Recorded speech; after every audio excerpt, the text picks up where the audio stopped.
pozdravljeni tudi v našem imenu. Moje ime je Janez Mavek, moja današnja gosta pa sta avtor razstave gospod Jožef Smolnik in pa avtor monografije že omenjene Zamolčana stran, profesor dr. Boštjan Turk. Poznamo se pravzaprav že dolgo, z Jožkom sva se srečala davnega leta gospodovega 1997 na svetovnem dnevu mladih, ko sva bila še oba mlada in lepa, da so pa samo še lepa. Pa moram reči, da me je kmalu zatem tudi navdušil enkrat v Cankarjevem domu, ko je bilo predavanje uglednega slovenskega literarnega zgodovinarja o Dostojevskem in mu je ugovarjal kot nekdo, ki govori z oblastjo in nekako pismuki.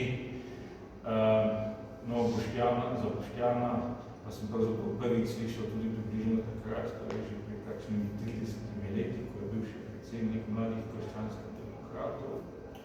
Prvič pa sem ga živo srečal na znamenitih predavanjih profesorja Zapudra o božanski komediji tudi v Cankarjevem.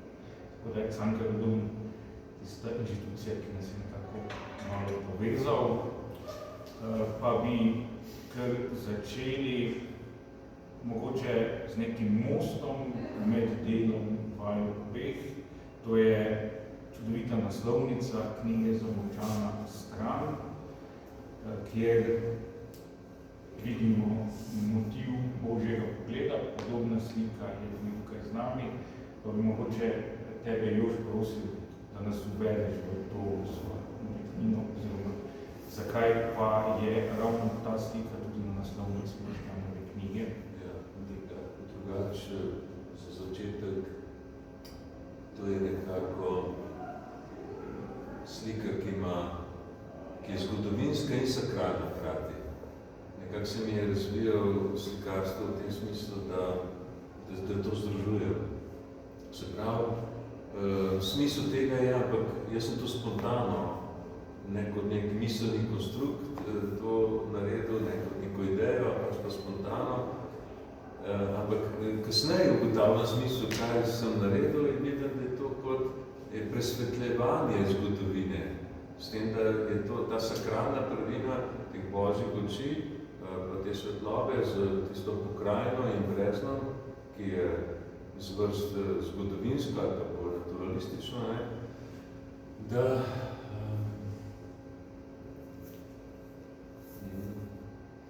to nekako združujem, da bi doživeli, se pravi, da bi doživeli to vsebino. Zelo pomemben pojem, ki spremlja to razstavo, se mi je zelo posrečen, to je tretja generacija. Ker pravzaprav vsi mi pripadamo neki generaciji, ki tega medvojnega in povojnega krvavega dogajanja ni doživela, ampak ga vendarle na svoj način vedno doživlja in se mu počasi bliža. Pa bi mogoče za začetek vprašal oba, kako sta se vidva srečala s temi dogodki in kako je vajno dojemanje in razumevanje raslo. Mogoče začel bi tebi, Boštjan. Ja, torej, to je v bistvu tudi vsebina moje knjige, Zamolčana stran. Včeraj sem bil v Logatcu, se pravi, to je bilo 21. sem bil predstavitev knjige, ker sem bil z njo zdaj že knjiga januarja išla in je nosi na naslovnici to podobo, ki mi je izredno ljuba. In sem bil že na 40 krajih po Sloveniji z njo. Vsega skupaj knjige šlo je po moje 600-700 zvodov, več pa nekje. Ampak temeljno je včeraj vprašal, da kdo je v Logatcu, me je vprašal, poslušajte, a vi govorite kaj o povojnih povojih? Sem rekel, seveda se je naslovnica knjige temu namenjena in temu posvečena.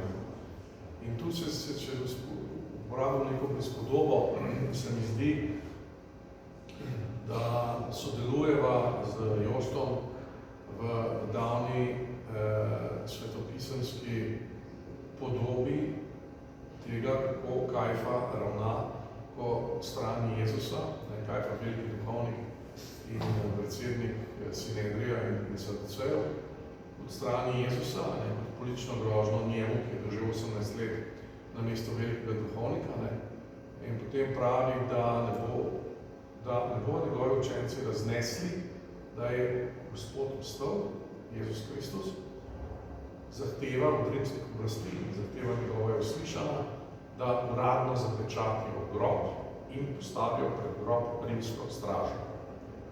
In s tem nevedeja sodeluje, naredi največ za razširjene novice, dobre novice evangelija oziroma temelji na ostalem Gospodu.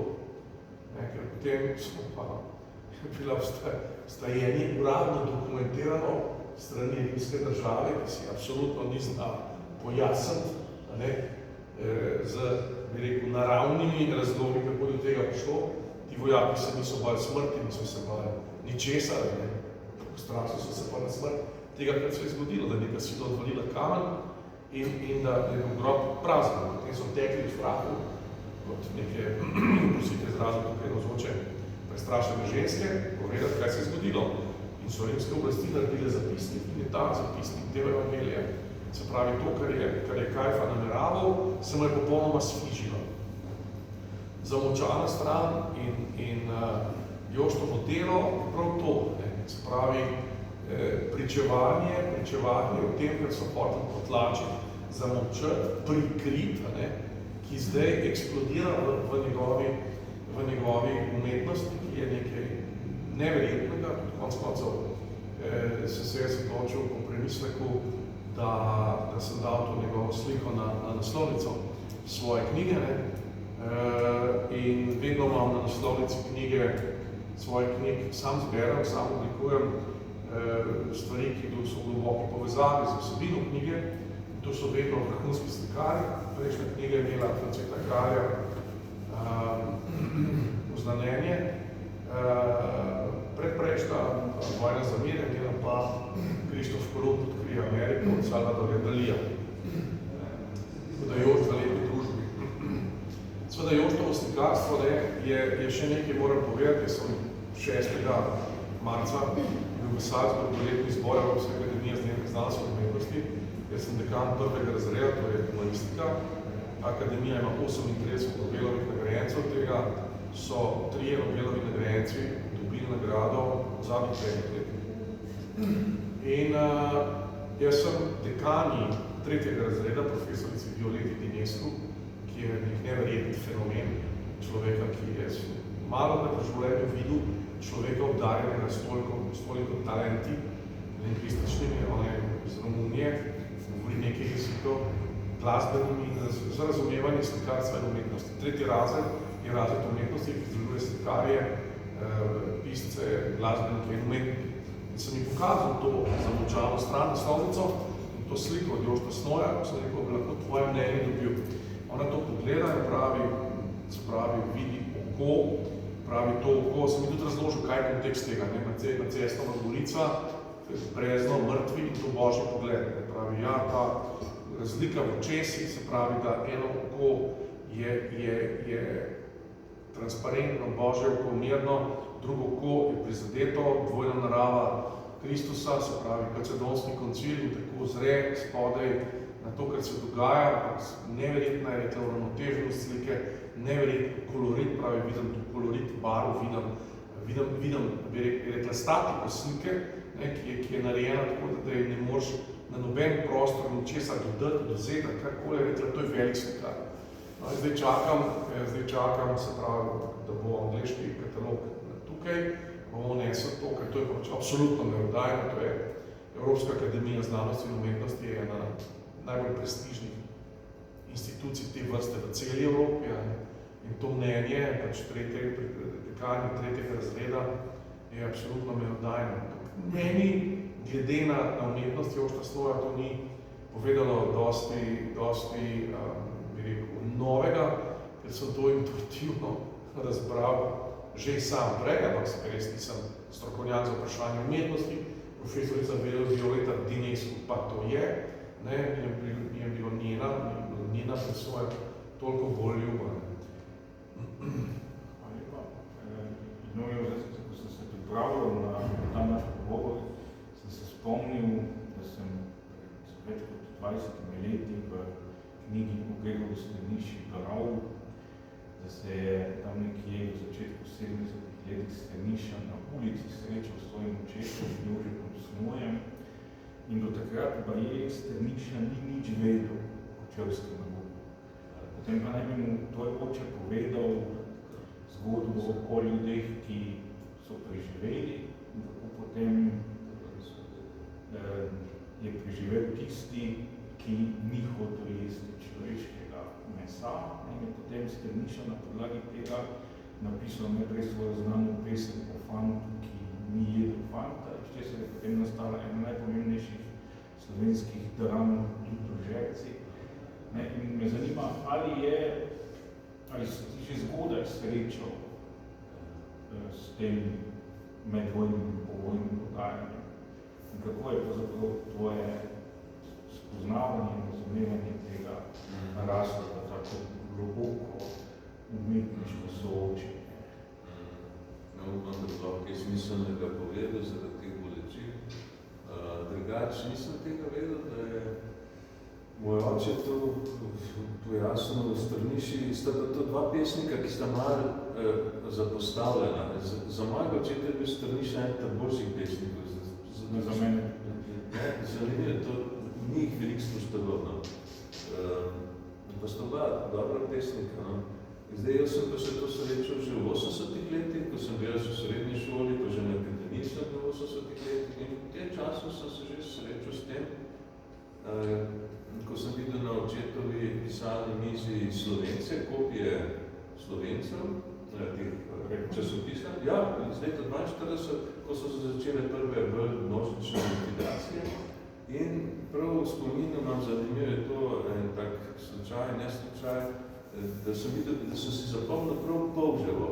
In je bila reportaža, komunistični teror, da z takimi izrazi, tistimi zelo, takimi, v tistem času, sovražnimi, ne. In je bila tudi fotografija tam v Vrdačah na Polževom, ko so že komunisti ubijali leta 42, je bila to že reportaža, moj oče ima to na mizi. In jaz sem se ravno tam pred 5 leti naselil. In to je zanimivo, da sem se ravno tam naselil in jaz tam vozil in eno Vrdače, kjer mislim, da je tam še noter, ker gledam ta teren. In še en domačin je potrdil, da je to za Vrdača, da je tam še kaj noter. In jaz se tam vozim vsakodnevno in jaz lahko rečem, da s temi fanti, s temi ubitimi, jaz živim. Kakor živim z naravo, kakor živim z eno svojo zgodovino, z družinsko zgodovino, jaz živim z njimi, skozi so v meni. No, in seveda, ko sem bil mlad, se nisem s tem ukvarjal, vedel pa sem, predvsej. Potem so tele, moj oče bil v te krogu Nove revije in je leto 90, še tiste malo pred osamosvojitvijo, jih je že župnik tam, župnik Marjan Lampret vodil po Kočevskem rogu, takrat sem mislil, da je Kren, ni bilo še na Cestnove Gorice. In jaz sem vse to vedel že takrat, ne.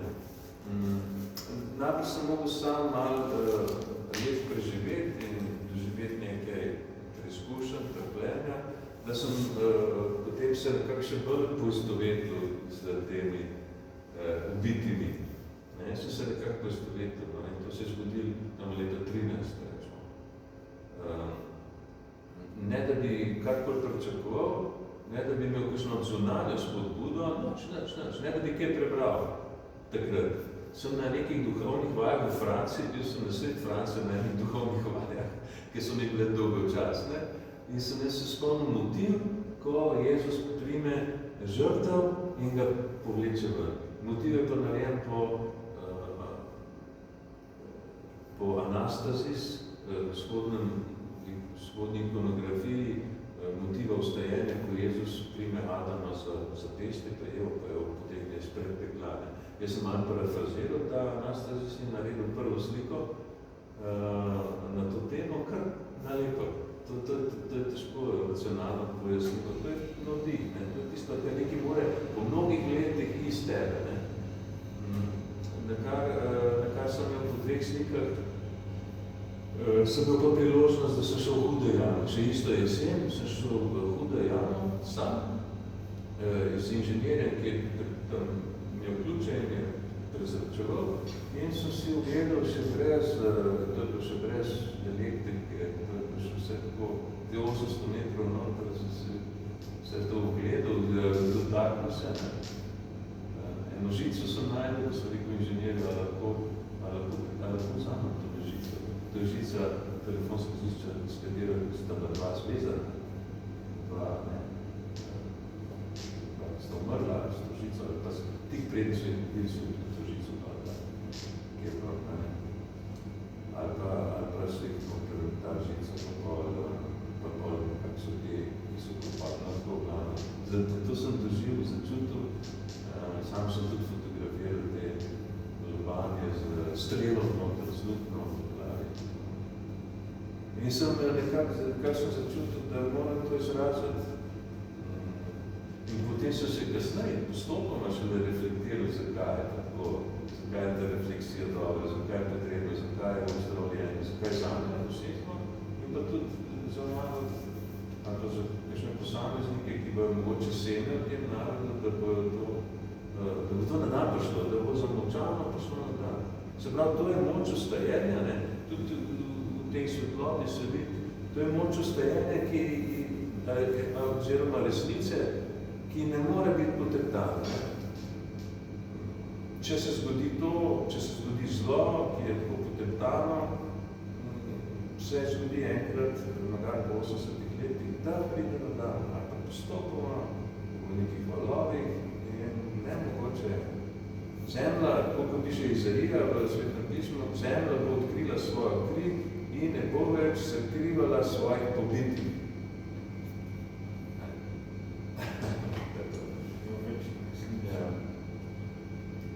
Bošnjak si dal prej nekaj izjemnih istočnic, tudi seveda to o poskusih zakriti zločin, si že govoril.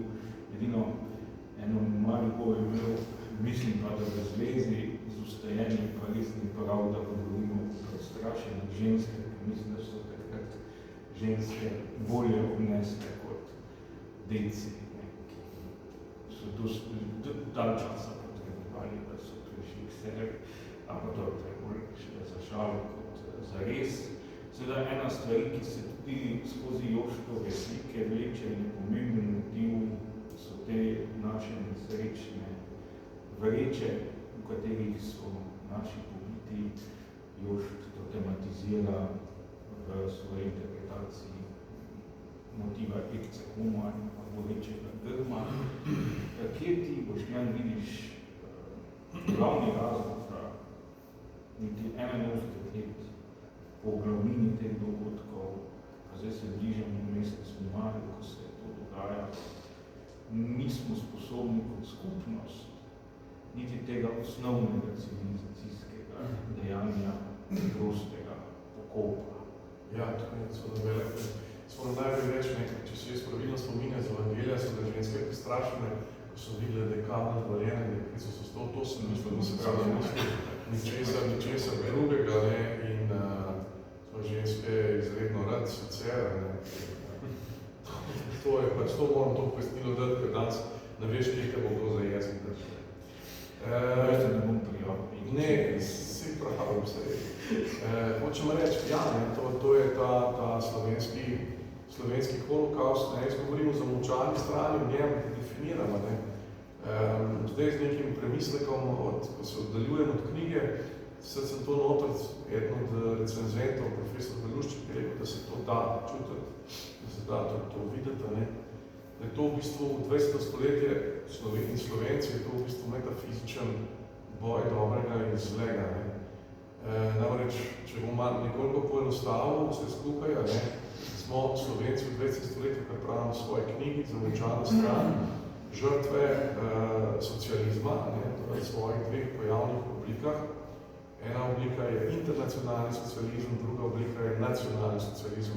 Internacionalni socializem je oblika Moskva, se pravi komunizem, drugi nacionalni socializem je pa pač fašizem, nacizem, tako ne smemo pozabiti, da je Hitlerjeva stranka NSDAP bila nacionalno-socialistična Deutsche Arbeiterpartei, nemška nacionalna socialistična stranka. In tudi drugo, ne smemo pozabiti, da je Milošević oziroma Mussolini, da sta se izredno podobna, ker na zgodovinska pot v zgodovino, v zgodovino Slovencev v 20. stoletju gre preko konverzije iz internacionalnega socializma v nacionalni socializem. Leninist, bolševik in goreč vernik oktobrske revolucije, oziroma goreč vernik marskih idej, Benito Mussolini, urednik tudi časopisa, srednjega časopisa Italijanske socialistične partije, postane iz internacionalnega socialista pred Prvo svetovno vojno v enem mesecu nacionalni socialist, postane fašist. Njegov cilj je velika Italija, kot Hitler je velika Nemčija, ta cilj uresničuje na način, ki ga poznamo. Ponovno enako na Milošević, iz internacionalnega socialista oziroma komunista, predsednika Centralnega komiteta Saveza komunista Srbije, postane na aprila 87. leta na Kosovom polju, ko neki albanski miličniki tepejo neke srpske protestnike, vstopi v zgodovino z dvignjeno desnico, oni pravijo, dvigni nas, ubiju nas, in Milošević pravi, a ja vam kažem, niko ne sme, da vas bije. Da je Milošević iz internacionalnega socialista konvertira v nacionalnega socialista, nastopi ideja velike Srbije, ki je pač čista kopija ideje velike Italije, velike Nemčije in tako naprej. Ta primer smo stisnjeni Slovenci, vse te zgodbe socializmov se začnejo v času, ko Nietzsche, zdaj bom mogoče malo parafraziral, v tretji fazi bolenja sifilisa, ki je bil v 19. stoletju absolutno nezdravljivo, oziroma je bilo nezdravljivo še v 20. stoletju, pač zdravljivo je postalo ob znanju penicilina, oziroma v njegovi praksi, spravimo potem, da se ga je dalo aplicirati na učinkovit način, tudi v čisto na začetku. Vemo pa, da tretja faza sifilisa je uničujoča do konstrukcije človekove osebnosti in vsega tega. No, tedaj izjavlja, prije do sinteze, da je Bog mrtev, ampak da je treba zdaj eno iluzijo nadomestiti za drugo. V tem ogromnem nemškem pargramanskem prostoru se potem oblikujejo te ideologije, ki imajo vse precej skupnih imenovalcev, lahko jih pa zvedemo na socializem, namreč antisemitizem, antislovanstvo, velik odpor do slovanskih narodov, Hrvati in Srbi so bili v Marksovi viziji zapisane smrti, Marks je bil tudi, ne glede na to, da je bil sam delno židovskega porekla, izrazit antisemit, za kar pričajo njegova dobesedno antisemitska in rasistična pisma, enako tudi Engelsove. Vse to se potem zvede v konglomerat tega socializma, internacionalnega in nacionalnega, ki povzroči največjo nesrečo v zgodovini človeštva, predvsem pa v zgodovini Slovencev, aliansa nacionalnega in internacionalnega socializma Hitlerja, pakt Hitler-Stalin, mogoče, da se šele začne druga svetovna vojna. Brez pakta Stalina se Hitler Poljske ne bi pal na past. Ko pade Poljska, Hitler v paktu Stalinom, ko pade Belgija, Luksemburg, Nizozemska, ko pade Francija, Hitler v paktu Stalinom, ko se odvijajo zračni boj nad Britanijo in kliče Winston Churchill Britance k obrambi, je Hitler v paktu s Stalinom. Ko se strukturira vojna v Afriki in doseže svoje največje dimensije, je Hitler v paktu s Stalinom. Ko pade Jugoslavija in ko pade Grčija, je Hitler v paktu s Stalinom. Prva tretjina svetovne vojne, druge se odvije v paktu s Stalinom in prav tako slovenski komunisti na začetku napada na Jugoslavijo ne ravnajo v smislu patriotizma, nasprotno, tako ravnajo tudi ves čas druge svetovne vojne. Moja knjiga dokazuje, da je druga svetovna vojna, tako imenovan narodno-osvobodilni boj, ni absolutno ne naroden, kajti ni v skladu z nobenim narodnih interesov, nasprotno, zato da pade 3000 nemških vojakov, pa 1000 italijanskih, moramo reči, po najbolj konzervativnih ocenah, ki sem jih vzel iz simpozija, ki je organiziral državni zbor Republike Slovenije, 90 000 Slovencev. 200 000 Slovencev od leta 45 do leta 90 odide v politično oziroma ekonomsko emigracijo. In seveda ta teža zločina, ki je bil storjen nad Slovenci, če posebej se je izkristaliziral v povojnih bojih, je še danes tukaj. In zato moja knjiga razkriva, da je temeljni namen komunistov pač preprosto prevzeti oblast, da njih glavni nasprotnik niso bili Italijani pa Nemci, nasprotno, knjiga nudi kar nekaj zelo resnih dokazov, da so komunisti pozdravili v bistvu nemške in italijanske okupatorje in z njimi odlično sodelovali na vseh ključnih točkah. Njihov glavni nasprotnik so bile civilne oblasti kraljevine in pač tisti, ki so jih predstavljali, mutatis mutandis, se pravi, zato so najprej ustrelili na tlačeve, potem pobijali župane, župnike, vse, ki so v slovenskem življenju predstavljali neko avtoriteto.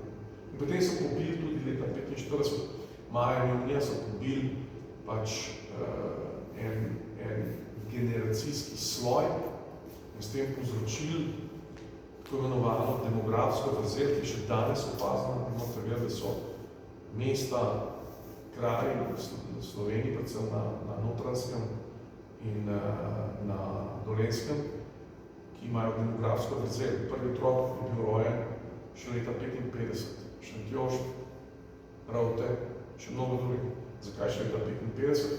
Zato, ker ga ni mogel nihče narediti, zakaj pa ne? Zato, ker so vse fante pobili dobesedno. To je ta, bi rekel, ta zločina, ki ga Slovenci nismo mogli do sedaj še pravilno civilizacijsko sanirati, se pravi, zdati mrliške liste in zagotoviti verodostojen pokop. Moja knjiga je poziv seveda k temu. To pa se ni zgodilo zato, ker če vi pokopate človeka, pa mu izdate mrliški list, morate napisati vzrok smrti. Vzrok smrti je pač v teh primerih umor, hladnokrven umor, celo na sadističen in primitiven način izveden umor, tako kot je Jožef Snoj govoril o tej žici, s katero so bili zvezani. In če je pač kot vzrok smrti naveden umor, potem je to pač forenzičen primer za preiskavo.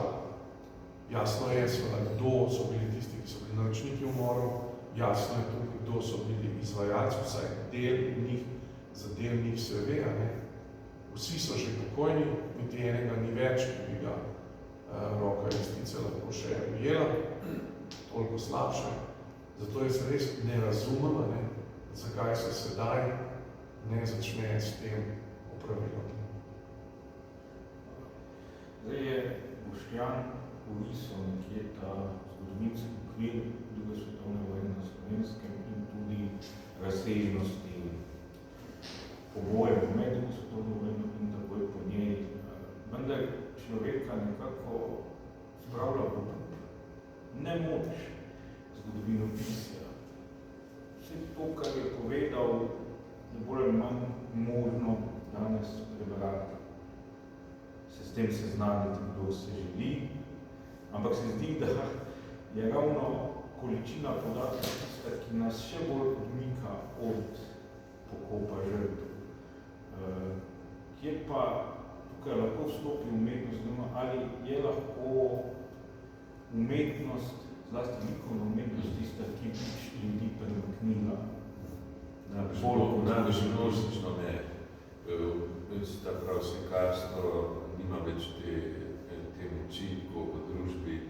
Je pa lahko ena klika, en začetek tega, je pa lahko na posameznika lahko deluje, ne? Da si ne otvarja, da je to zdaj medijsko lahko tako močno, učinkovito, ne? Zato so druge stvari, bolj film, televizija in tako naprej, ne? Vsem se mi pa zdi nepomembno, če bi se mi zdel nepomembno, tega ne bi delal. Slikarstvo je bolj, kako bi rekel, izumirajoča zvrst, ampak ne bo izumrla, dokler bo človek živel. Na ta način, jaz imam tole svoje slikarstvo smatram za vrnitev slikarstva, ker je slikarstvo šlo tudi stran od človeka, od življenja in tudi od zgodovine. In tudi od Boga.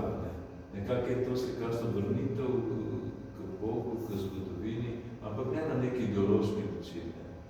Se pravi, slikarstvo nima tukaj,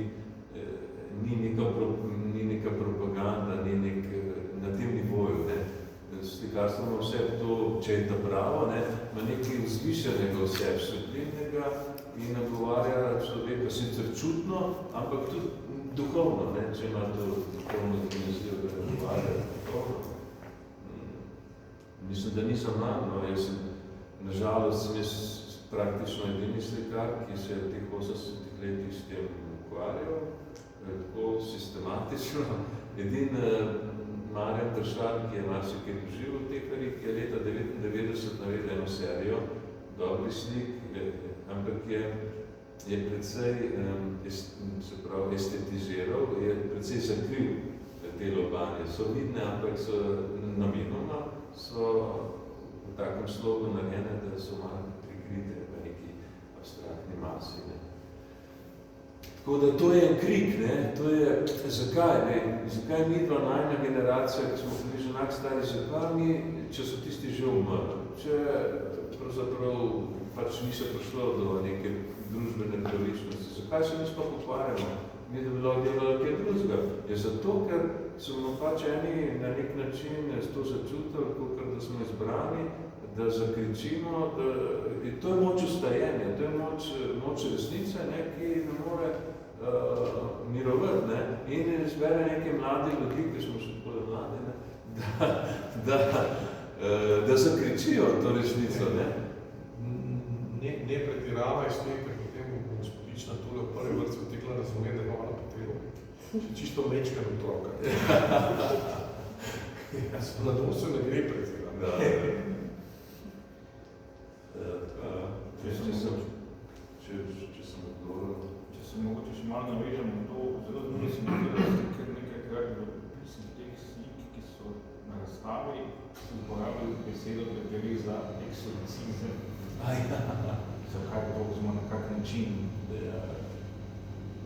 Se pravi, vemo, kaj je eksorcizem, to je izganjanje demonov, hudih duhov. In na nek način, jaz sem to začutil z leti, takoj pred prvi sliki, ampak z leti, da ima umetnost tudi to vlogo, ne na ta način, kot naredi duhovnik službeno, a eksorcist, ampak na nek bolj tak sublimen način umetnost predeluje zlo, jo transformira zlo, oziroma ga naslika, zakriči, da bi ga dal ven.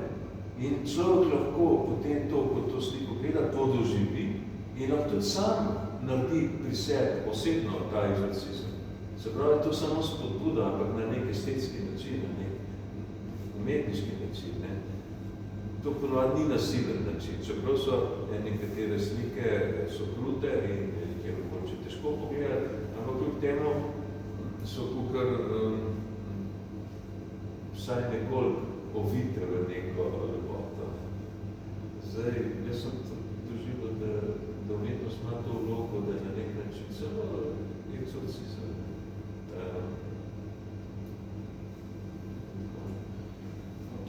Boštjan z naslovom pišeš o zamolčani strani in se mi zdi, da je eno od temeljnih problemov je ravno kako nekaj, kar je bilo tako dolgo zamolčano, znano iz skupnega spomina, sploh predstaviti tistim, ki je v tem recimo nič ne vedo. Zdaj ti seveda veliko predstavlja svojo knjigo po Sloveniji, premikah v glavi, da bi nekdo, ki o tem nič vedel ali pa je vedel pod nekaj popolnoma drugega, recimo je bil ujet to logiko, da je bil spopad Črnopev, da so bili na eni strani junaki, na drugi strani izdajalci, da je tudi zaradi tega, kar si ti povedal, šlo v njegovi glavi do premika, ali je to mogoče? Ja, seveda je mogoče, mogoče sem jaz nepopravljiv optimist, ampak torej, v zvezi s temi socializmi, moja knjiga, vse v socializmu je laž. To je prav neverjetno. In zato sem jaz rekel prej, da ta Nietzscheva ideja, da je Bog mrtev in da je treba nadomestiti ga za drugo iluzijo, se pravi z iluzijo socializma, je mogoče še toliko bolj aktualna.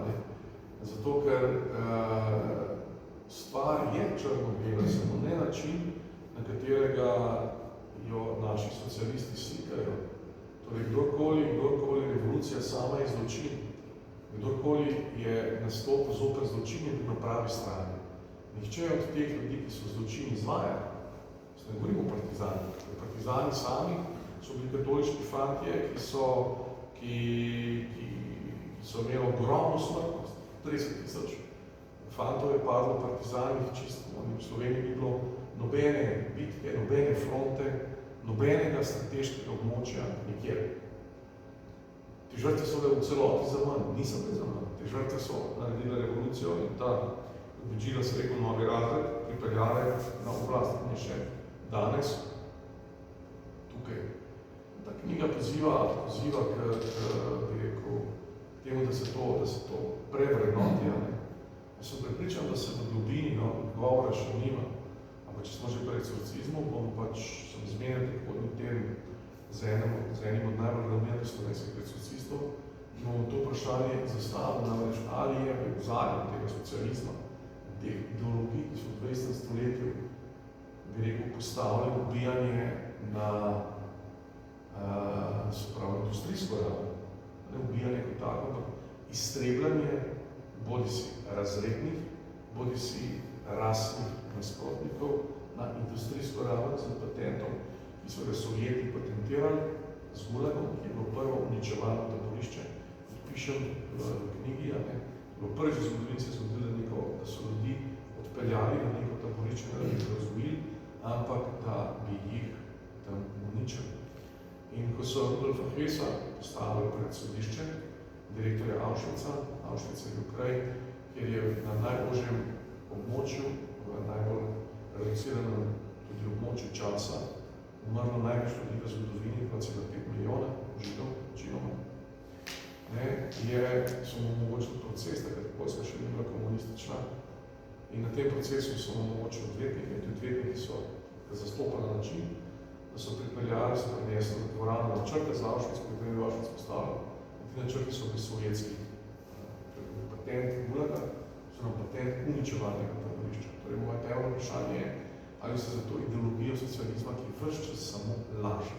Vse, kar od teh ljudi, ki zastopajo tranzicijsko levico in ki so, bi rekel, posebni v figuri Milana Kučana, je ena sama neskončna laž.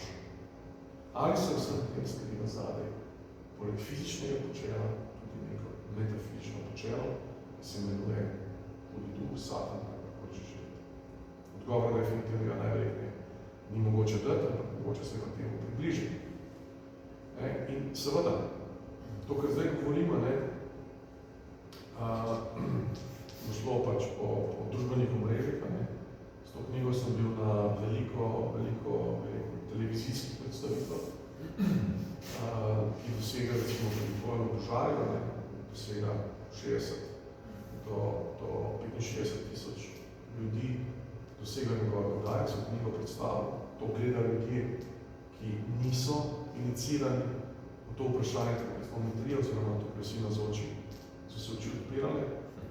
Potem sem bil na Novi 24, na Faktorju, na ogromnem tega po družbenih omrežjih.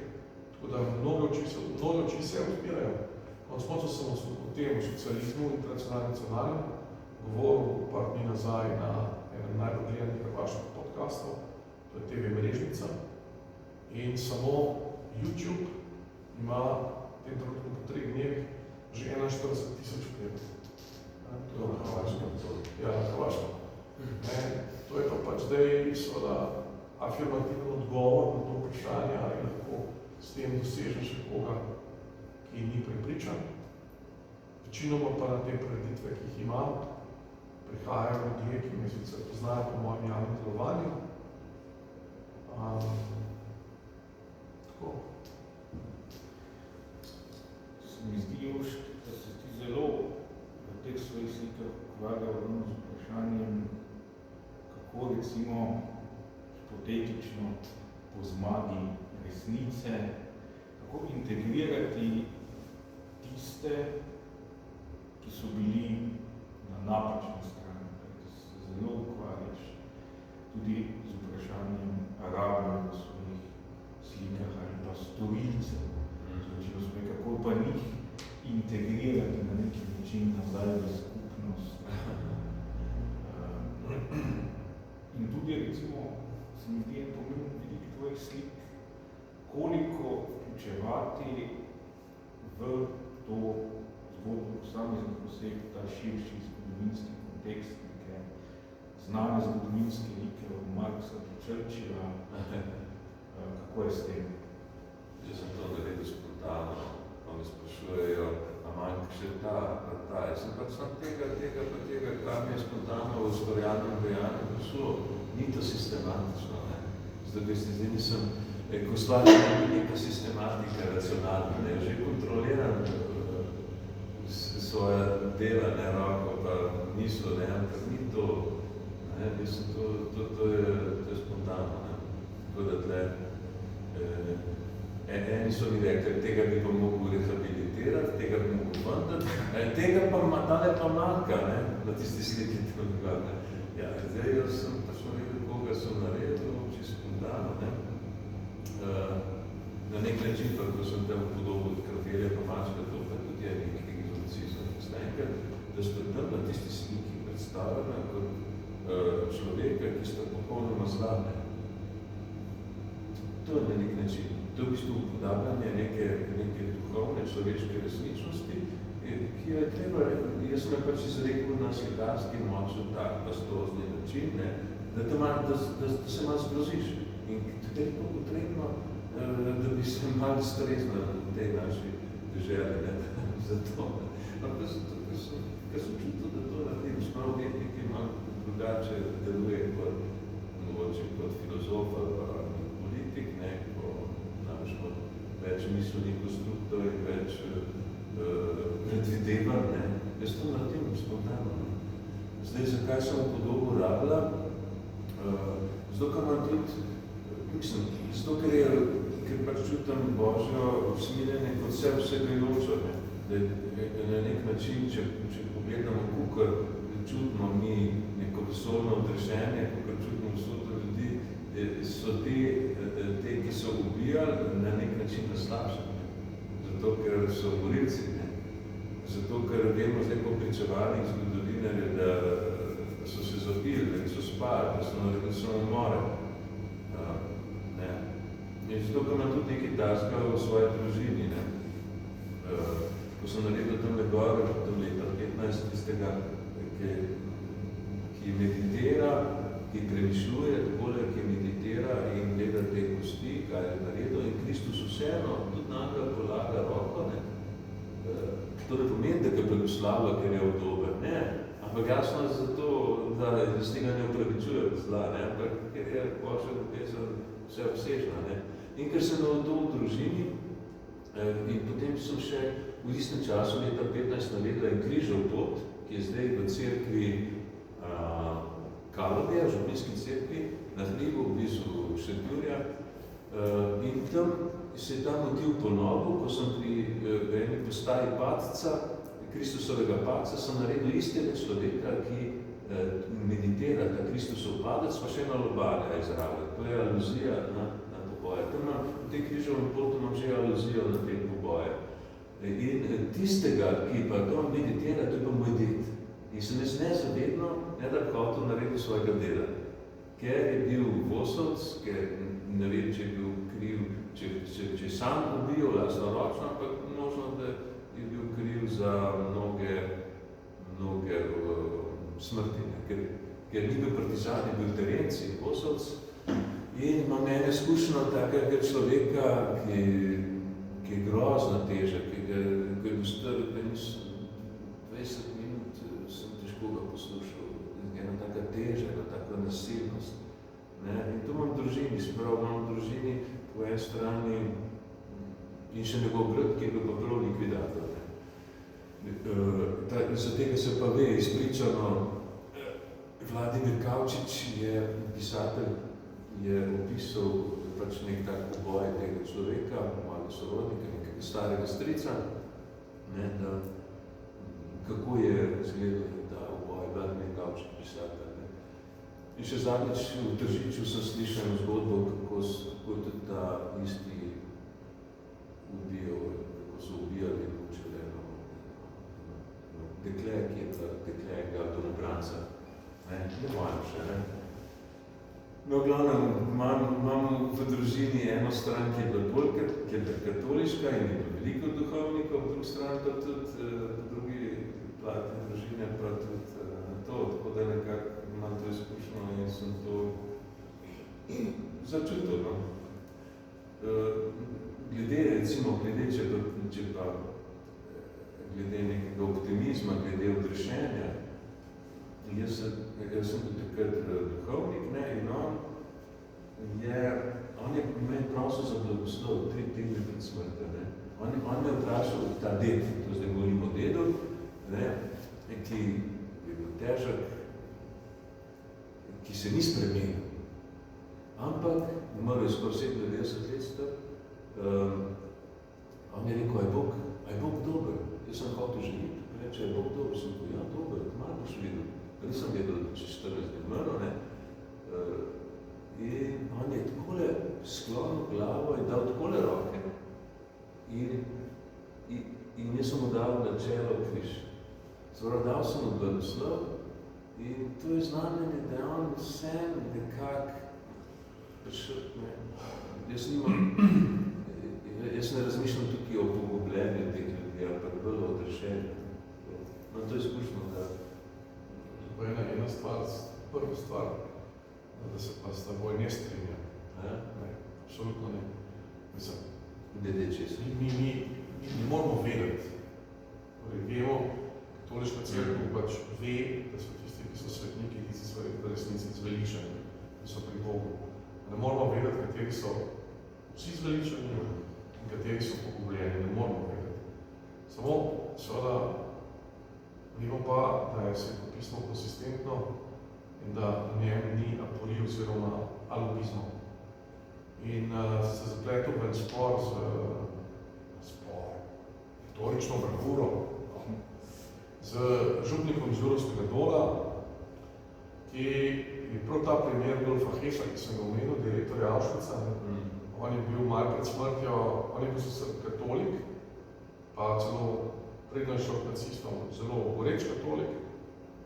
Potem je pred smrtjo prosil za sprejem zakramentov, za spoved in za sveto pokrajilo. In to dobil. On pravi, da se je izveličal. Sem rekel, da je to nemogoče, zato ker je to kontradiktorno. Zato ker svetopismo točno Kristus pove, 2 bosta na polju, 1 bo vzeta, 1 ne. 2 bosta v mlinu, mislim, da je to. 1 bo vzeta, 1 ne. Svetopismo pravi, tisti, ki so delali dobro, bodo šli v večno življenje, tisti, ki so delali hudo, to je celo evangelij nova zaveza, tisti, ki so delali hudo in slabo, bodo šli v smrti in pogubljeni. In zdaj, da ti Josipa Broza Tita, ki se je tudi spovedal, imam neposreden dokaz o tem opisu, sem ga dobil ravno kar, v tem opisu je srednjih knjig, Ivana Mačka Matija, ki se ni spovedal, oziroma se ne, ker vem, samo da končam, se pravi, župnika Šlibanja, kako je to bilo, torej, Božje usmiljenje je res na brezmejno, ampak ta brezmejnost se ne nanaša na brezmejno opuščanje grehov vsakršne, ker to postavi pod vprašanje potem konsistentnosti svetega pisma. To pa ne more biti. Zato sem prepričan, kot je rečeno Evangelij, 50-50, dve bosta vzeti, dve bosta na polju, ena bo vzeta, ena ne. Jaz sem počutil, da moje notranje življenje, ko sem ga spremljal pred smrtjo, ko sem čutil, da je on ponižen, kljub tej svoji bedastoči, kljub tej svoji zaprtosti, še zmeri, je pri 90-ih še zmeri vse nasprotnike pobil, pri 90-ih, kad sem ga zaustavil tako, zdaj pa grem, če imaš to nekaj govoriti, ne tako. To je bil moj notranji občutek, da ne, to je sam pač moj notranji, da se je smotil. Moj notranji občutek je bil dober, da je on postal ponižen, da se je odprl in da je pač pred svojim sorodnikom, ki je bil pač v tistem trenutku za njega nek predstavnik Boga, ne, recimo, se je tako ponižal. No? To nekaj je.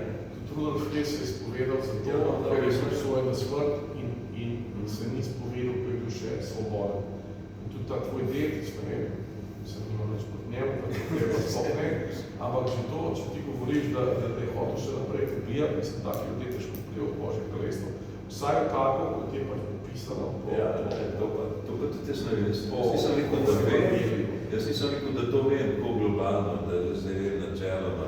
Jasno, da ne vem. Ampak sicer tudi ni generalno problem, se s tem sekirata, ne, zato ker komunizem je itak perverzija katolične cerkve, in komunizem je obljubil raj na zemlji. Dokler je ta na zemlji, oziroma zdaj v nekim grobu, pač ne, če verjameš. Jaz mislim, da bi nas nadaljevanje tega spravo zelo daleč pripeljalo, res je, da ko sem jaz študiral teologijo, so rekli, da povedal, da je cerkev marsikoga proglasila za že zaličenje, da nikogar pa ni izrecno proglasila za pogubljenega.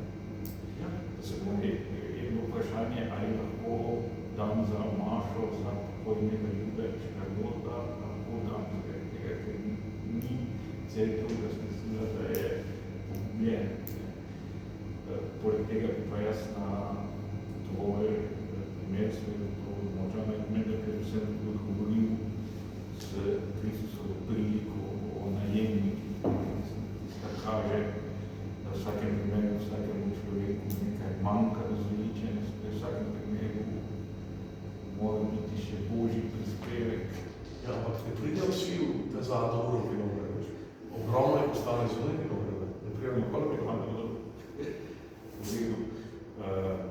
Pa bi se mogoče počasi premaknili v zadnjo fazo, ko smo se že dotaknili, pa se mi zdi, da je koristno, da na te točki tudi nadaljujemo.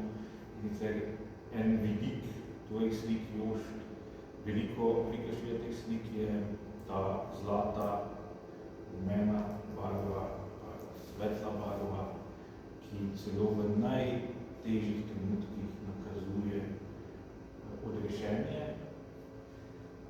In malo si že razložil, pa kako vidiš to povezavo med temi ljubidnimi človeškega obstoja, ki se odrazi v krvavih dogodkih in pa vendarle neko božjo perspektivo. Ja. To je gotovo luč, ne, to je interpretacija luči, je ta moja zlata, rumena.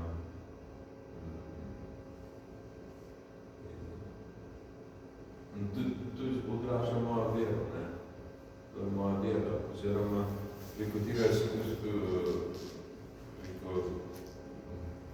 preko česar sem šel v življenju, ne, ker to ni bilo lahko, sem prek temu ohranil vero, ne, in sem pač iskal luč, iskal sem tudi smisel in se pravi, zlo samo gotovo ni smiselno in ni upravičljivo, ne, in ne mislim, da je zdaj Berdjajev prav, mi lahko samo osvetlimo zlo, ne, da ga upravičimo, ne, da ga, ne, pa mi lahko samo osvetlimo in to je pač na slikarski način samo osvetljevanje zla, ne, in prikaz tega, da je zadnja beseda pri Bogu, da je luč, ne, tudi za tem.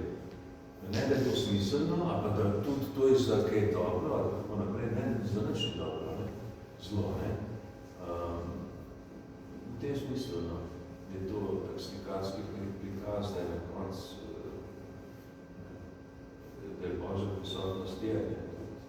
Čeprav so se mnogi v holokaustu in tele naši fantje so doživljali nesmisel, ne. Oni so molili tudi, tukaj so molili in niso bili rešili. To je na nek način nesmisel, ne. Oni so molili, so se obverali, da so njeli, ne. Je lahko tako na svetu, da ni. Vem samo, Bog je človeka ustvaril kot svobodno bitje, ne. Če se bitje svobodno odloči grešiti, ne, in ubijati, ne, ko so se odločili, ko bi rabili, ne more Bog zoper to. Ne more zoper to, ne more. Zoper zlo ne more, ker je človek bitje svobodne volje, ne more. Ja, to se je storilo. In to ga prikaz ne da. To nič ne pove, kaj se zgodi v trenutkih po smrti. Tam pa lahko Bog vse. Pa mogoče Boštjan za tebe, zadnje vprašanje v tem rednem delu.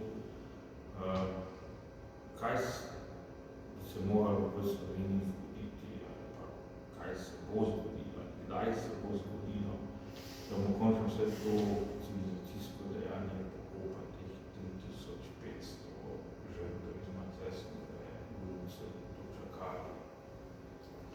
Pa ja, se je že zgodilo 22. marca, pred zdaj kažejo stvari, ne. Je tu nek konsens za preboj.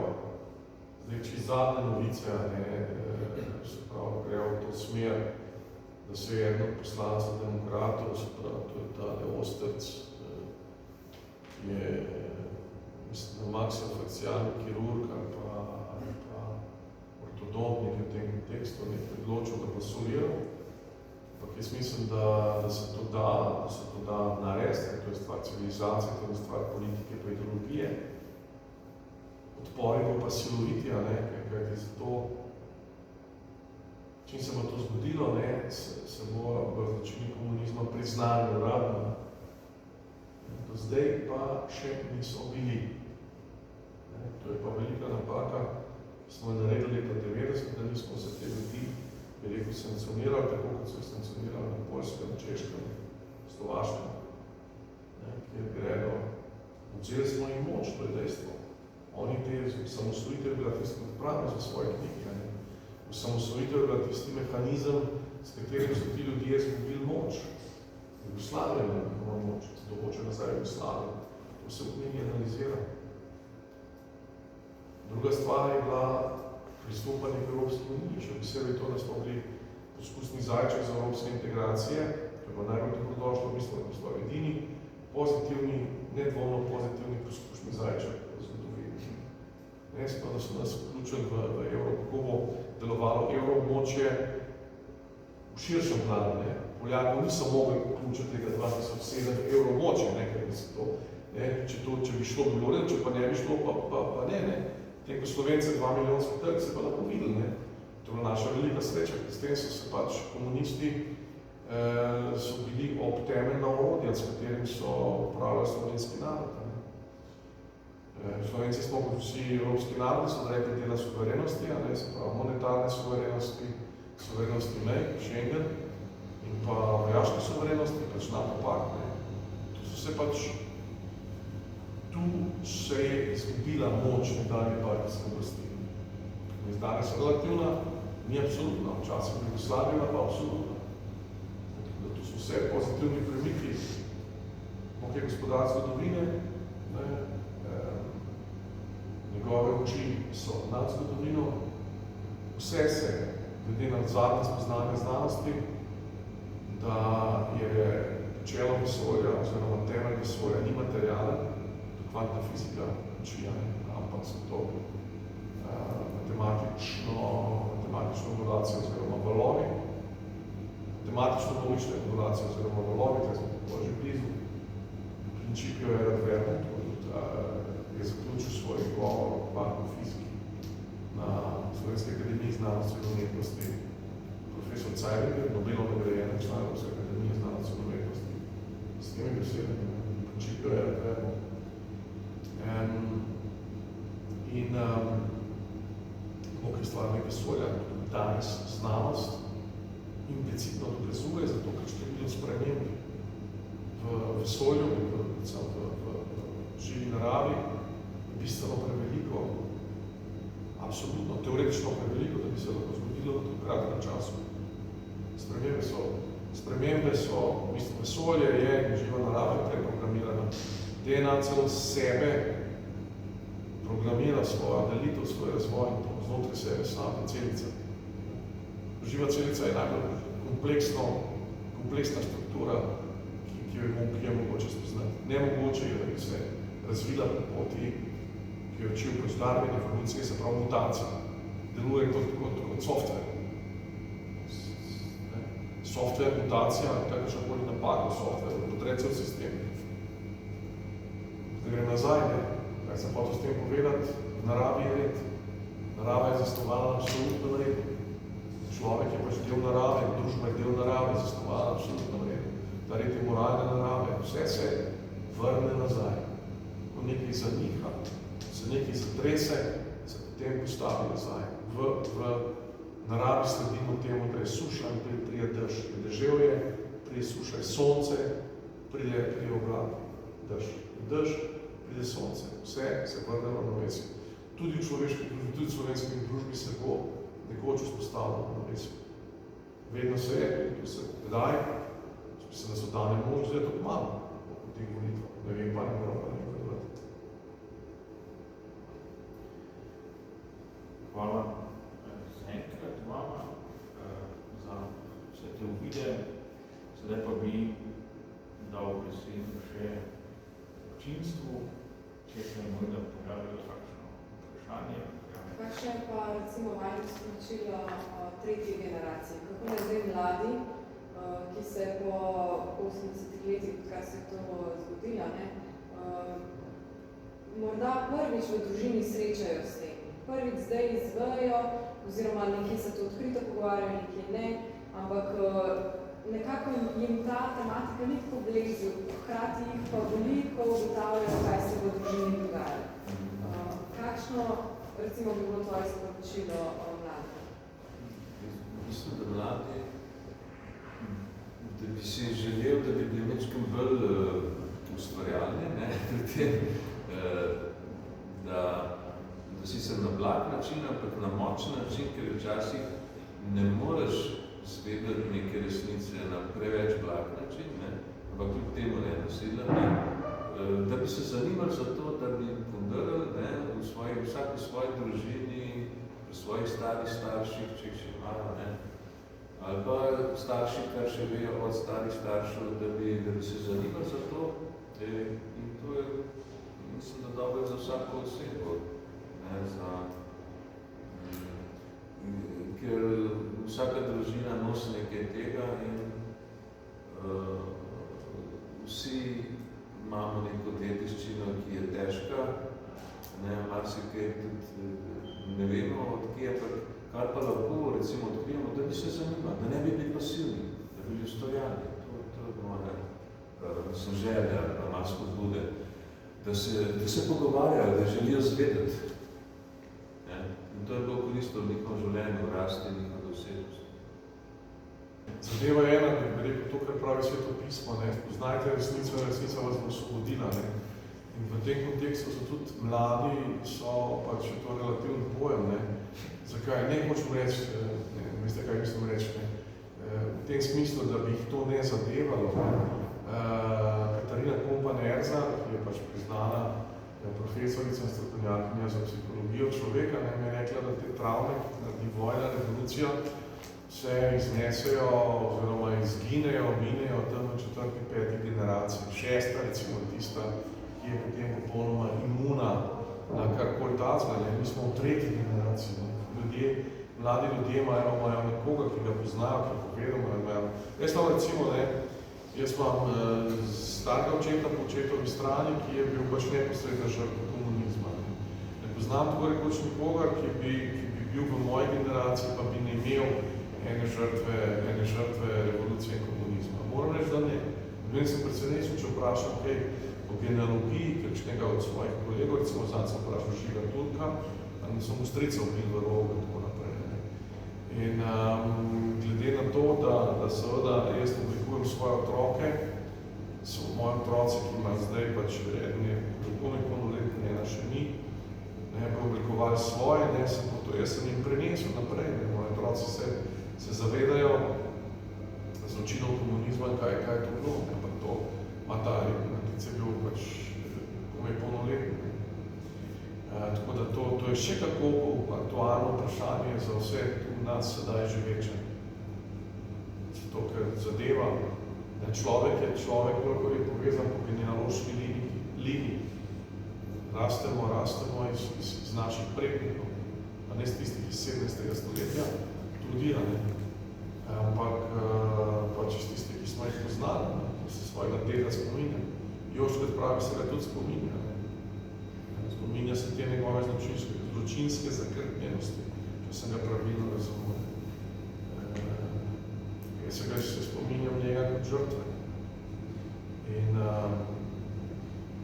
mene je to določil, mene je to oblikoval. Jaz sem se oblikoval, sem šel med krščanske demokrate, že na samem začetku, mlade krščanske demokrate, ko res še ni bilo nikoga, pred padcem Berlinskega zidu. Jaz sem čutil to kot neko notranje potrebe, nek odgovor na zgodovini, ki me kliče. Vsi ljudje, ki niso, bi rekel, zgolj biološka bitja, do taka so. Slovenskimi levičarji, ki je pravzaprav večina. Da gremo zdaj tudi naprej v detalje, kaj si jaz mislim, kakšni. Ampak, da so pač zgolj biološka bitja, ne, da mislim, imajo višji ontoloških struktur razvitih. Normalno razvite ontološke, šele tisti, ki ima razvite višje ontološke strukture, smrt, bit, Bog, večnost, ne, tisti se lahko imenuje človeka, v smislu te rodovne definicije homo sapiens sapiens, drugačno. Ampak levičarcev pač ta socializem je ena splošna deviacija človečanstva, nesrečna zabloda, utemeljena, pač kot sem razlagal, pač to vse treste izpoprednice so pa to boriti, hvala Bogu, ogromno mladih spoznava, da je to naš, to je naša neskončna prednost. Da so vse te 8. marc, parade, pa ne vem kaj, da je to ena sama laž. Kajti še enkrat, pa moj zadnji stavek, socializem, internacionalni in nacionalni, Hitler je stavil, je ena sama velika laž. Nisem iz tega prvega pisal, Orwell pisal, to je pisal Solženicin, to je pisal Danilo Slevin. Je bil, ki je ta sistem ruski, so sovjetski videli, od blizu. To je tako. In mladi ljudje danes v teh informacijskih mrežah družbenih občila, ne, so imuni pred lažjo. Laž do njih ne more. So lahko, ne more njih opisati. Zato, ker vsaka stvar lahko desetkrat preverjamo. To je naša velika prednost.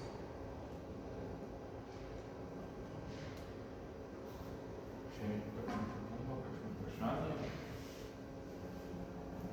Sicer pa bi se rad Pavloma sogovornikoma, pa predamo besedo Katič. Iskrena hvala za razpravo, za vsa mnenja, za vse, kar ste z nami podelili. V imenu Teološke fakultete, kluba alumnih, se tudi zahvaljujem, da je Teološka fakulteta dala prostor za to razstavo, da odpira in podpira dialog, ki je v današnji družbi, tudi kot smo slišali, nujen, zelo zaželen. Tako da se vam še enkrat zahvaljujem in tudi vse lepo. Hvala. Hvala lepa.